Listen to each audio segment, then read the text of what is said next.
Malo le soifua, maua malinangi mama, and welcome to Pasifika Wire. In this episode, we spoke to a very special person who needs little or no introduction. He is TVNZ's European correspondent, the first ever Pasifika journalist to achieve such a role, and he's also the first ever Pasifika to head or be president of the Foreign Press Association in London. You might also remember him at 30,000 feet as a flight attendant back in the day. He is, of course, Daniel Faitaua, and PW had the privilege to speak to him while he is in Copenhagen in Denmark. Daniel spoke about identity, the importance of the work of a journalist. He talked about his influences.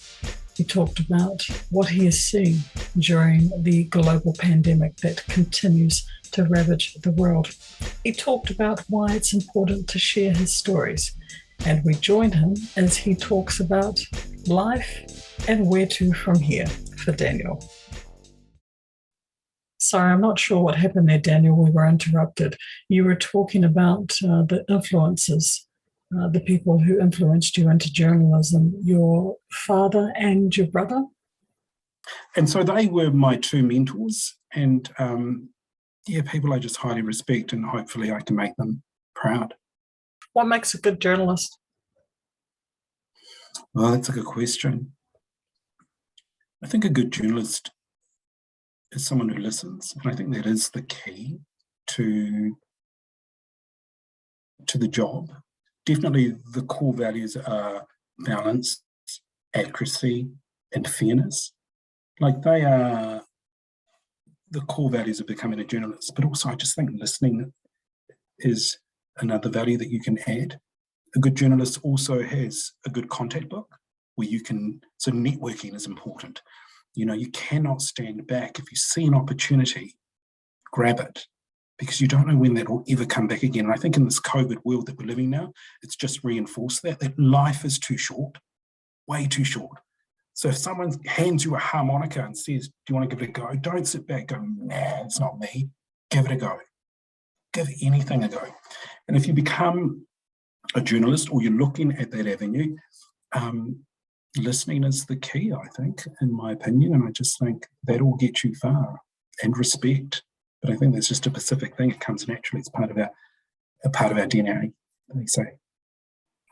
I was telling my sister that I was going to be talking to you, and they were like, Daniel Faitaua. And you know, my nieces and nephews were like, oh my gosh, you know, and it was the fact that they could see themselves on TV. They could identify. It was like, he's one of us. Do you feel that pressure to hold that sort of that mantle for Pasifika? You know what, Gladys, I went into journalism because I wanted to tell people stories. I was curious. Never did I think the colour of my skin or my Pacificness, never did I think that would reach out to people out there, because I never thought of that. And yet when I started appearing on the news and then started walking around the streets and people started recognising who I was, and particularly Samoans, you know, you'd hear the, oi, maina kamangare fia pārangi mai weira. Like, it was always, kore fia pārangi rai samariti, rai ngangu aku ia, so get it a kupere lapam. You know, like, you'd hear this all the time, and then you turn around and talk to them in Samoa, and they're like, Shivers, we didn't know you could speak Samoa. Yeah, they're like, mate, Samoa, your parents must be so proud, you know. And that just, I'm really humbled by that, because in this day and age, especially here in the UK and in Europe, you see faces of every walk of life here, from people in wheelchairs, from deaf people, from blacks. You know, they're all on the screens. It's not something you stand back and recognise and go, oh my goodness, look. And I think New Zealand is slowly shifting that way, and it's just nice to see that happen. I think it could have happened earlier, for sure. But I think we have to acknowledge, or I do have to acknowledge, that there were past Pacific reporters that were in the media, and they don't get the spotlight that I probably have, and I'm fortunate to have. Yep. So they've been there and I've watched their work, like Chris Farfoy is one that I can name, April Yeremia. These are people who are in the news, and all from Tangata Pasifika, the reporters, John Utanga, those are the names that I remember when I came through journalism. But, they don't get that profile that I've got. And I think Breakfast really pushed that up. The fact that they took that risk and put a Pacific face in that seat to be the newsreader was huge. And I was blown away by it. But I fought for that, I really believed it was my time, that I'm the best candidate. You've got a number of candidates out there, but I believed that I was the best one that they chose. And in the end, hopefully it came out the way that they thought, but I really felt like I engaged and connected with more than just our usual audience, but even a wider audience. Daniel, is there a particular story that stays with you, that you've covered during this pandemic, that's just there in the back of your mind, that's just part of where you're at? Is there a story that's got you? You know what? I think COVID, when you're covering COVID, it's all about doom and gloom. And then when you're on this side of the world, you meet the incredible frontline staff, the people who sacrifice their lives to go into work, to save people's lives, and at the same time know that their lives are at risk.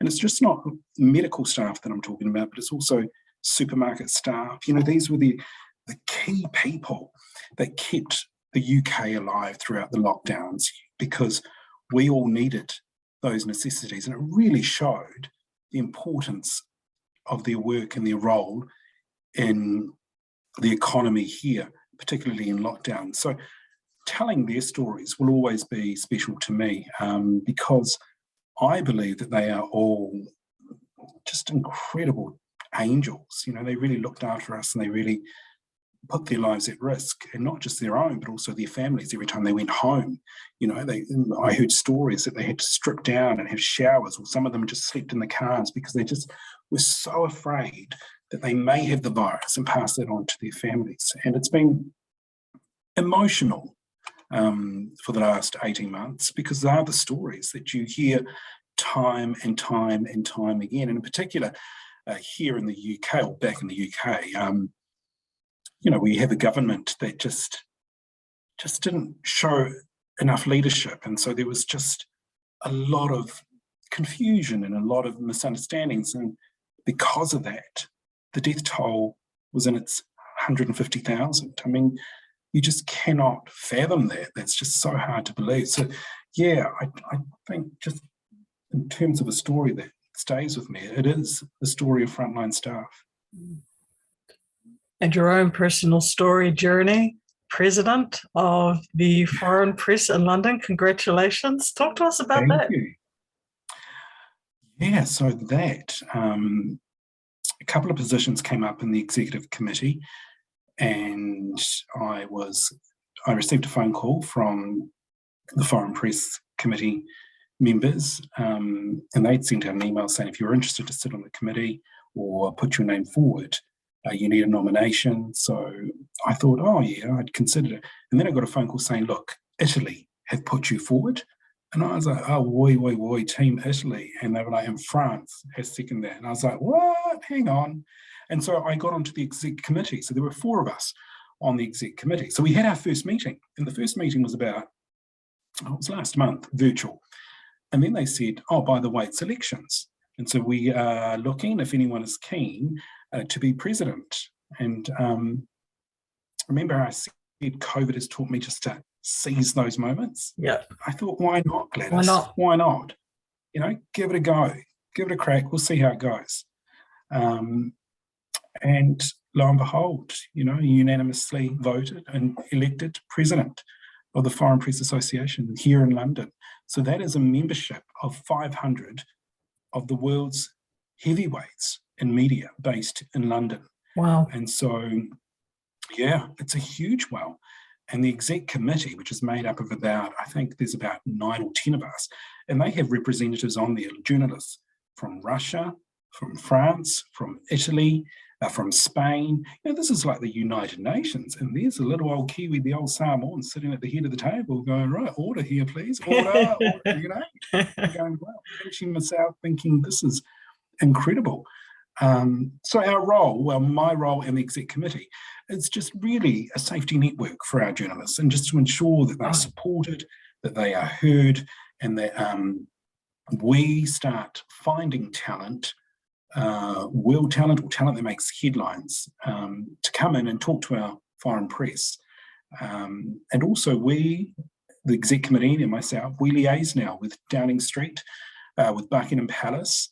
And so they are the meetings that we kind of get involved in, particularly with royal and political news, which is quite heated at the moment. And, yes. and her health at the moment.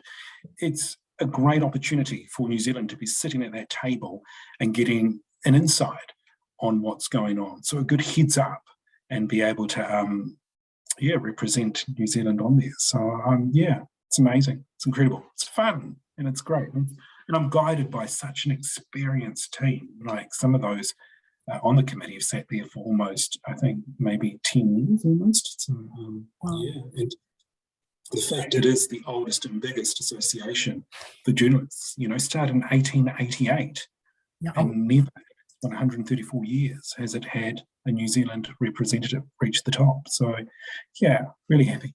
That's huge. And also, again, do you feel that pressure of holding that torch for Pasifika as well? Because now we can look and say, we can go beyond the borders.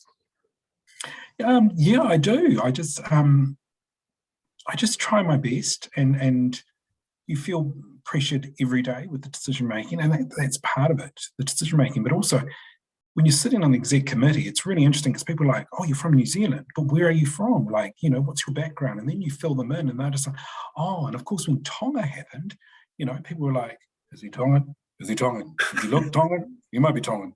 And you're just like, "No, I'm Samoan," but we are just their neighbours. We're cousins. We know them. Got lots of friends who have family in Tonga, and and I explain to them what's going on and the process of trying to help out back there. And interestingly enough, I've heard from the Commonwealth comms team, and one of the people on there is of Pacific descent, and she's given me a heads up of the efforts that Britain's going to also help Tonga, and it's incredible. So the network has just expanded even more, so it's great. Daniel, finally, for those who are still deciding a career path, they're at that point thinking, where do I go? What do I think? Journalism or media. What would you say to them? Go for it. Many people, especially now, the importance of media plays a huge role at the moment in this COVID era. We are the people who inform the nation, who tell the nation what's going on. And I think now more than ever, media is so important at the moment, particularly TV journalism and print and radio. People used to say media is not going to last, particularly TV. It's not going to be there. It's going to go. No one's watching anymore. But, I've heard that since I first started journalism 15 years ago, and I'm still here. I'm still here. So if you want or you're considering journalism, do it. Go to your local newspaper, knock on the door, go to your local radio station, knock on the door, ask, where do I start? What do I do? Go to your teacher. They will guide you into which direction in hopes of you achieving that goal. Read a lot of books, get the newspaper, read it from the front to the back, watch the TV news, turn on the radio, talk to your parents. News just doesn't have to be what you're hearing or reading. Your parents will have news too. And that's where your best contacts start, is through your own community, through your family. They all have friends, and their network is the network you want to tap into. Because even to this day, I go back to my cousins, I go back to my friends back in Christchurch of all places, and I'm like, hey, what's that name of that person you told me? And they will pass it on. And that's really helped me here in the UK. It's amazing how many Kiwis in the UK and Europe that all my cousins back home seem to know. And you're just like, how did you know? But it's just, it helps me through the day. And look, it's not all about news, especially if you want to be a journalist. You can get into entertainment. You can meet the big stars. You can go and meet Lady Gaga, or what are the kids into these days, Gladys? Because my days, it was all about, Spice Girls and Yeah, I was Backstreet Spice Boys. Girls, admittedly Kylie Minogue. Yeah. Yeah, we'll keep that quiet, Gladys. Yeah, I know. Probably shouldn't have shared that. I just think if you want to do it. Journalism is fun. I highly recommend it. And like you were saying, the Coconut Wireless, it's gone global. Yeah, exactly. Here we are. We've gone from Hamilton to Copenhagen, Denmark. Who'd have thought? Who'd have thought? I tell you, now we're going to get a Pacific Islander to Antarctica, Gladys. That's your job, Oh. and then you've kind of corners of the world. I'll try and find one through my networks in the foreign press. Oh, yeah, my mum will be like, "Oh, don't show. What if you show it?" Daniel, it's been a privilege to speak to you this evening.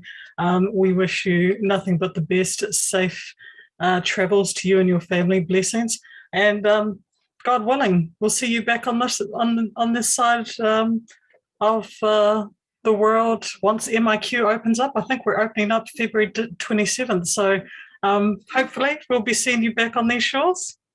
I think for us, Gladys, it's March, because I think the Aussies get to come home before we do. So we're counting down to March. But either way, yay! It's been too long. We get to come home. But thank you so much for this opportunity, Gladys. Lovely to meet you and lovely to talk to you. All my love, and stay safe on that side of the world. Thanks for listening. Visit our website at www.pacificawire.com. We welcome you to like us on Facebook, LinkedIn, follow us on Twitter, and you can subscribe to our YouTube channel. You can listen to the full podcast on Spotify. Faitaua, mai manuia.